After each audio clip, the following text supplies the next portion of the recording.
One person is dead after a one-car accident in Wilson County overnight. The THP tells us 56-year-old Kimberly Fields was driving on Anthony Way near Chandler Road when she failed to negotiate a curve and her car left the road and landed in a ditch. This happened around 12:15 this morning. We are told that Fields was not wearing a seat belt. The investigation continues into whether or not drugs or alcohol was a factor. Friends and loved ones are remembering the family that was killed in a 6-car pileup on I-40 in Wilson County Friday night. Michael and Monica Cruz and their teenage sons, Joshua and Caleb, were members of the Rosebauer Baptist Church in Reedland, Kentucky.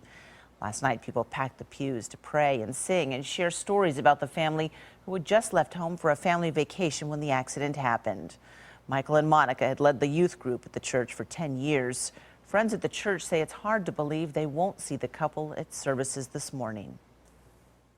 I don't think anybody here can really grasp the weight of this, and certainly we cannot understand the reasoning, but we have to deal with it. It seems surreal, you know, that when you see them one day and they're gone the next, but we know they're in a better place.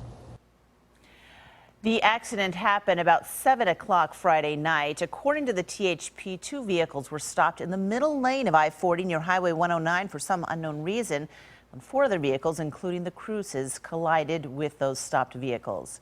The investigation into the crash continues, but another driver involved in the wreck, Chase Fakes, has been charged with DUI.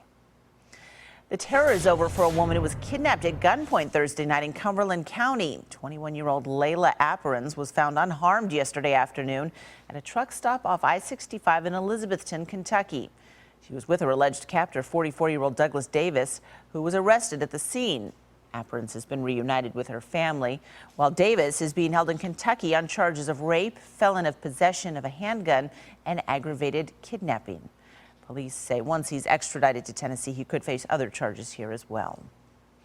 Authorities have called off a search for human remains in Robertson County. The TBI confirmed yesterday that they had assisted Greenbrier police in, quote, a situation that may involve possible human remains. The Tennessean reports the search outside the house on Ebenezer Road began after the owner of the home encountered a woman who said she was there to retrieve the remains of a baby she had miscarried and buried on the property. Police ended their search after finding no signs of remains. We've learned one of the people staying inside a Germantown home that burned early yesterday morning may have been homeless.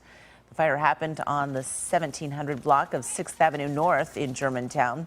Those who have been inside the home say the homeowner, who was injured in the fire and suffered third-degree burns, may have been letting homeless people stay inside when the nearby Nashville rescue mission was full. Many of those who stopped by yesterday afternoon wondered how the fire started. We're wondering if it was really intentionally or not, because we're worried about this. The community been shook up all morning. Spectators has been passing back and forth all morning viewing the damage here. As for how the fire started, investigators are still looking into that. Neighbors say the homeowner has been out of town recently receiving treatments for cancer. The risk for house fires increases when the weather turns colder, and Fire Prevention Week starts today. And the theme this year is Working Smoke Detectors Save Lives. So far this year, 49 people statewide have been killed in house fires. Experts say having a working smoke detector cuts your risk of being killed in a fire in half. Make sure that you've got working smoke detectors in your home. And, you know, if you can't afford them, reach out to your local fire agency. If you don't live in the city limits of Murfreesboro, a lot of local fire departments will provide those to you free of charge. And if you do live in Murfreesboro, fire crews will come to your home and install working fire detectors at no cost to you. Here's an interesting fact. Fire Prevention Week is the longest running national safety campaign. It began back in 1871 after the Great Chicago Fire.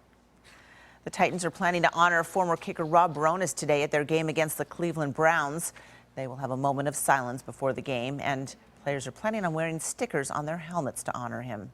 On Friday, toxicology reports were released revealing the 36-year-old had a blood alcohol level nearly 3 times the legal limit and was killed in a single vehicle accident September 20th. The report also showed a low level of Valium in his system, which the medical examiner says would have had a minimal effect on him.